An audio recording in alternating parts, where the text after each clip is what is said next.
Hey everyone, I'm Ultima456, you're the Ultimates, and welcome to episode 3 of Let's Platinum Demon Souls Remake. Alright, so we are going to go this way, and we're going to go open up a shortcut. So let's head over here now. Okay, there's an item over here, so let's collect that. 6 firebombs, pretty important, pretty useful, only for this level. So now that guy really destroyed that very early. Yep.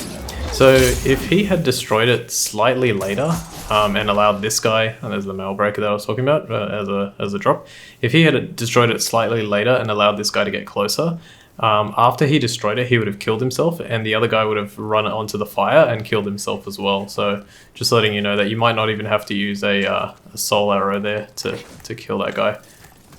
Oh, there's another example. There are no plunging attacks in this game, by the way. So very important to remember that, because plunging attacks are... Don't know why he's running down there. Plunging attacks are quite common in the Soul series, but none. But no, there was none in Demon Souls. So there are 2 chains here, like the wrapper, and there are 2 bodies. And if you attack said chains, those 2 bodies fall down, and we can collect 2 separate items. So you want to do that. In fact, you have to do that, because one of those items that we collect will lead to a trophy. Okay, so let's shoot that one, and that one, and that one, and that one. Make things nice and safe. There's 1 more enemy, sorry, 2 more enemies. 1 there, and 1 there. Yeah, Soul Arrow is really good. Magic in this game generally is pretty strong. And you know what, I'm really happy that, considering this will be the final, apart from Elden Ring, this will be like the final Souls game. To complete all of them on my channel. I'm glad that I finally got to do like a magic type run. Like, I'll still be pretty much an all-rounder, but you'll see a lot more magic this time than the other Souls games. On here, we get another ring. This is the Cling Ring. It is a very useful ring, and we're going to swap the Providential Ring for it. What it does is it gives you... it reduces the amount of HP that you lose when you're in Soul form. So instead of having only half HP, now I can have up to 75%. So we definitely want to wear that, and due to the nature of how tendency works and how much it relates to our trophies, we will need to be in soul form for a lot of the game, so we'll see soon. We've got a bunch of equipment there, the old ragged equipment, and here we get the jade hair ornament. In terms of the old ragged equipment, so we've got old ragged robes. We get a little bit more physical defense in terms of against blunt attacks. I'll explain those attacks a little bit more later. And magic as well, magic defense, and we get a whole bunch of plague resistance. So we have literally 0, and now we have 62. So we're going to swap that onto there. This is only for, yeah, you can actually see the silver coronet, how below silver coronet it says type A, type B. So those are the body types, right? So you can only use this if you're type A, which is what I picked at the start. Same here with old ragged gloves, I'll put those on, and the old ragged boots. Now the equip burden at the top there is 33.5%. If that hits over 50%, we won't be able to roll like we're rolling here. We'll get what is commonly referred to as the fat roll. I'm actually going to go back this way. Yeah, we'll get what commonly is referred to as the fat roll. We don't want the fat roll. It is extremely detrimental. Like, it's so much more punishing than it seems. Like, you just cannot get away from attacks. I mean, you can, but you have to have such precision. I almost fell there. You have to have such precision that it's just not worth it. So always make sure that your equip burden is below 50%. I think it can be 50%, but I would have to test that again. Okay, now there's a little secret area that we can go to down here, so just drop down. Okay, we get a light crossbow and 16 wooden bolts. I believe there's 1 enemy here. There you are. Ah, you got me with a firebomb. Poke. Oh, damn. There we go. Item? I don't think you gave me an item. That's right. So you get a light crossbow and 16 wooden bolts for doing that. That's fine. Okay, let's consume some more grass. A little bit more to get topped up. Alright, and now we have to fight the enemy that will most likely, well, has the greatest chance of killing us. However, if we can defeat him, we are rewarded with 2,000 souls, double the amount of what we currently have, so very, very useful. If we do die, you know, I'll try again, but hopefully we won't. I have kind of a strategy, so I'll explain it as I go. Basically the idea is, so he's over there, he's got a really long spear, and his spear deflects quite easily off our buckler. You can see that sort of rounded area of our shield. Is that what we've got? Yeah, our buckler. It deflects quite easily off that, and his recovery time is extremely long. So we want to take advantage of that and go for a backstab. I'd recommend not doing parry. The timing is a little difficult, but having said that, I haven't really put that much stock into trying that. I would just say the best way is to try and just hold L1, block his attack, and then get behind him. So I'm going to try and demonstrate as much as I can. What I want to do is he'll always start with his running attack, and I want to wait into a specific time. Okay, so I just missed it there, but he's going to keep charging. Okay, so I'm going to, oops, I'm going to block his attack there. Okay, I didn't get into position correctly. Quickly have a late moon grass. Okay, he's going to do it again. Okay, that didn't work. I'm trying to get it to deflect, but I'm also want to make sure that I'm not getting hit. So when you do that, use your buffer input to get straight onto a magic attack. You can hit him, well, I hit him twice there. You might even be able to hit him more times. There we go, we got him. And we get 2,070. Geez, that was almost exactly double of what I had. Oh, wow. I got the purple flame shield. That is really, really rare. I don't think that's ever dropped for me. And that was without the providential ring. So maybe it's not that rare. Anyway, it's not important because we'll be able to get that again. We'll be able to actually get that exact item maybe in this episode a little later. But yeah, the purple flame shield, wow. I don't think it's worth me putting it on, right? It's too heavy. Oh, it's not too heavy. Oh, but it requires 22 strength. So it's pretty good. It provides really good defense against fire, 100 physical damage defense, and 60 guard break. Guard break, I think it's just how much percentage chance it has to, not percentage chance, but like how much you can hold, deflect an attack. You know, like when you're getting constantly bombarded by attacks, how much is it going to take to like break that guard? If it was 100%, then your guard would never break, essentially. All right, so let's go through here, and we'll see there's a railing here. Actually, let's take care of this guy. This guy can sometimes kill himself by throwing a firebomb, but I don't want to even take chances. I just want to take him out, and then I'm just going to roll on all this. Just get rid of it all. Oh, he dropped an item. Good. Oh, another firebomb. Okay, so what we want to do, this little railing, it's hard to know, you just have to kind of play. You can actually clamber over this. So just hold forward with the left thumbstick and press circle to jump over, get another ring, the thief ring. I'll explain that in a second. Let's talk to this gentleman. That was a bold leap, a surprise indeed. Well, now that you are here, pray thee, fend off these dreglings. Alright, so he wants us to take care of these guys. Luckily we have the perfect class to do so. Soul arrow. Soul arrow. Soul arrow. Soul arrow. Oh, that one missed. What the hell? That was a little strange there. Okay, I think I got them all. And you can tell because he's jumped down. Strange graphical glitch there.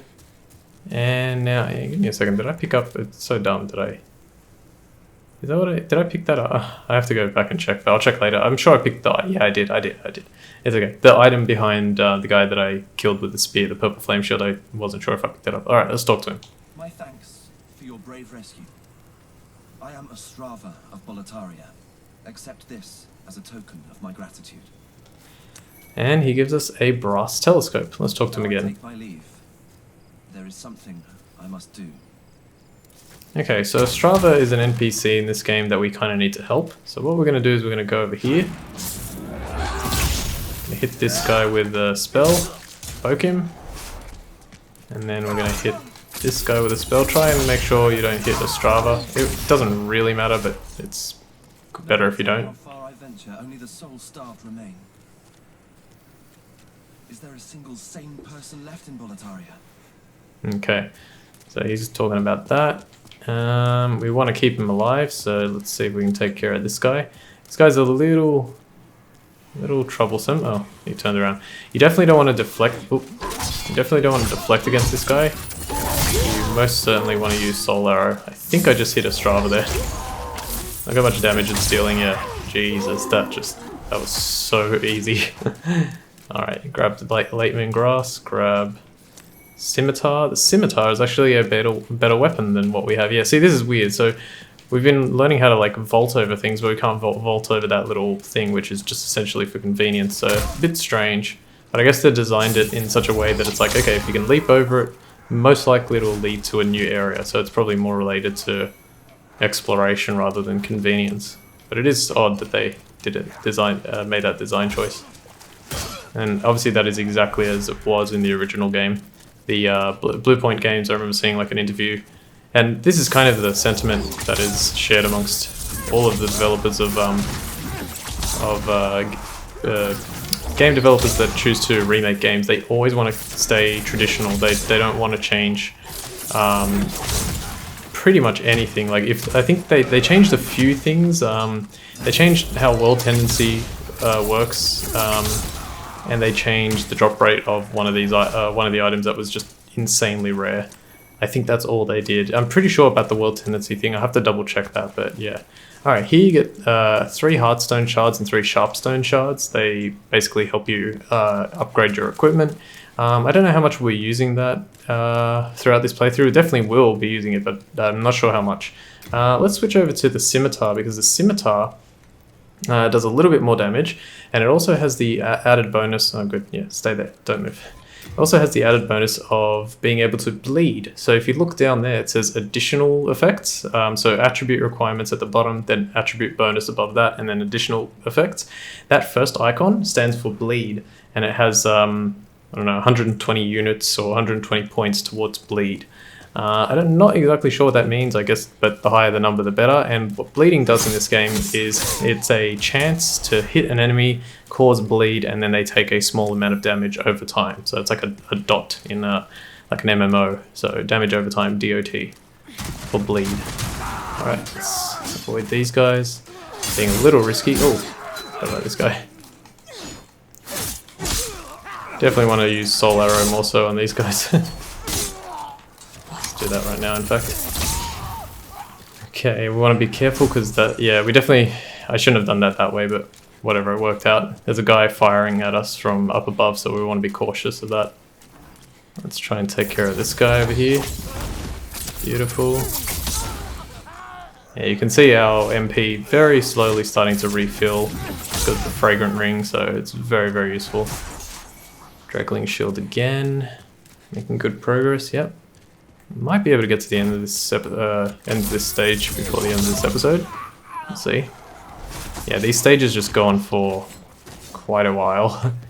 Alright, now I'm gonna go up here. There's another tougher enemy, Blue Eyes Knight. So I like to go for the parry on these guys. He used the wrong attack though. That's the one I want. I'm a little better with the parrying. I don't know if it's just on this game or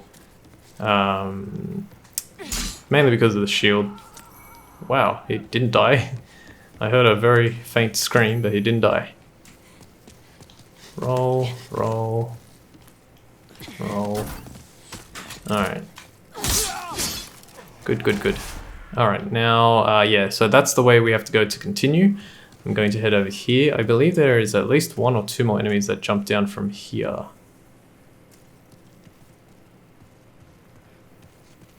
There they are. Yeah, so be wary of these guys. Alright, now I gotta be careful. Jump. Nice. I didn't think I was gonna get that, but I was just close enough. What if I can hit this guy from over here? Nope, too far. You can jump down there if you want, but that just leads to an area that we've already been. Okay, this guy's a little tricky because he's got a pole arm, right? It's like a halberd. Oh! What? How? Holy crap! That is ridiculously lucky. I'm obviously not going to use that, but that is insanely lucky. And apropos, holy crap, man! That couldn't have come at a more, well, appropriate time. Anyway, all right, let's talk to this guy. Good day to you. God, you are so good looking. To look over my wares. but who's telling eh? Okay, so this is a Dregling. He has a few items that we can purchase. So he's got Crescent Moongrass, Half Moongrass. Pretty useful if you're not confident with the game. You can buy a bit more to help you out. Although they're basically like very, very easy to come across in terms of drops and stuff. Firebombs, pretty useful, but for 500 souls, very expensive. This is probably the only one that I'd invest in, and even then it's, you know, better to restart if you're having an issue. Soldier's Lotus can stop bleeding. We won't have any chance of being bled on this stage if I'm not mistaken. Longsword, pretty cool weapon, very standard issue. Though run-of-the-mill, straight swords are versatile weapons that provide a normal attack which is effective against a wide variety of targets, as well as a potent thrusting attack. That's the next thing I'm going to talk about, the different types of attacks in a moment. And related to that is the club. So the club is a coarse wooden club. Blunt weapons, which do not rely on blades, are effective against metal armor and hard scales, as well as draining a foe's stamina and breaking their shield defense. Following through with one swing and connecting will land an optimal hit, inflicting more damage than normal. So I think that last line means that if you were to kind of like clank on a wall, or I guess like thud on a wall for a club, it wouldn't deal as much damage. But I'm not 100% sure about that one. I am actually going to buy this club. I believe it is a drop, not a drop, sorry. I believe it is an item that you can find on the ground somewhere, but I think the location in which you find it is like, it's quite hard to get to. It's not in Boletaria, but it's difficult to get to. I don't think it's in Boletaria. I'll have to look that one up because I can't quite remember. Short spear, not going to buy it, it's too expensive. Light crossbow, I believe we just picked one up. Wooden shield, not worth it. Soldier's shield, not worth it. We've got one of those, not worth it. And we don't need wooden bolts. And we don't need any of the gear that the guys are wearing because it's probably going to be too heavy for us anyway. Brave knight or lowly fodder, the demons snatched their souls regardless of their station, plummeting them all into madness. And those who dare cling to their humanity were hunted down. It is the end of Great Boletaria as we know it. But hell, at least the demons don't send us to our deaths in battle. There's this skinny fellow, clad in the most lavish armor, who's always mumbling about some mission. He's another one who's managed to stay sane, like yourself. Probably some pampered little lordling by the looks of his attire. I'd give an arm just for the buttons off his shirt. It is the end of hell. Okay, that's it. Thanks for that. Come back soon. Alright, cool. So that's pretty much the only thing we need there. Yeah, he's talking about a Strava. Like I said, I give, what was it? Something for a button off his shirt. I don't think I think he's wearing armor. Alright, so the different types of attacks. So we've got slashing attacks, like the scimitar does. The rapier had a whole bunch of thrusting attacks. And then the other type, I believe, is blunt. Wait, slash or normal, I guess it's probably classified as. Pierce, blunt, normal, and slash. Okay, so there's 4. Yeah. The good thing about the sword is that it can do normal attacks, kind of like that, but it can also, if you press R2, it does like it says on the description, a potent thrusting attack, which actually is useful against not enemies in this stage, but in other stages. Alright, here you want to kind of like slash your sword. It's a little precise there. You have to slash your sword right on that thing. It sends all these boulders rolling down, and you just take out all these Dreglings without any issue. I don't know what happened there. Oh wait, is it Dreglings or no, soldiers? Sorry, first one looked like a Dregling. Anyway, one of them got me with an arrow. So, but that's okay. All right, now we have 2 soldiers that have like short spears, I guess. So be wary. Now, see how low health that other soldier is? Notice how I did 1 damage and it wasn't enough to kill him? That's because he uses that, he uses a special attack which, it said 0. That's weird. He uses a special attack where he holds the shield. So he holds L1, for example. Well, obviously he doesn't hold L1, but yeah, if it was like you hold L1 and then you attack. And you can do that with spears and stuff like that. Don't think you can do it with a halberd. I think the halberd's too big anyway. I couldn't even wield it if I wanted to. Okay, now before we finish up here, I'll just show you the magnificence that is these two dragons, the red and blue dragon. They are killable, but with the tools that we have available to us, it's really difficult, so we're not going to bother. But for now, we're going to leave this episode here. So I think we'll definitely finish this this stage next time. I want to thank you all very much for watching episode 3 of Let's Platinum Demon Souls Remake. My name's Ultima456, you're the Ultimates, and I'll see you next time.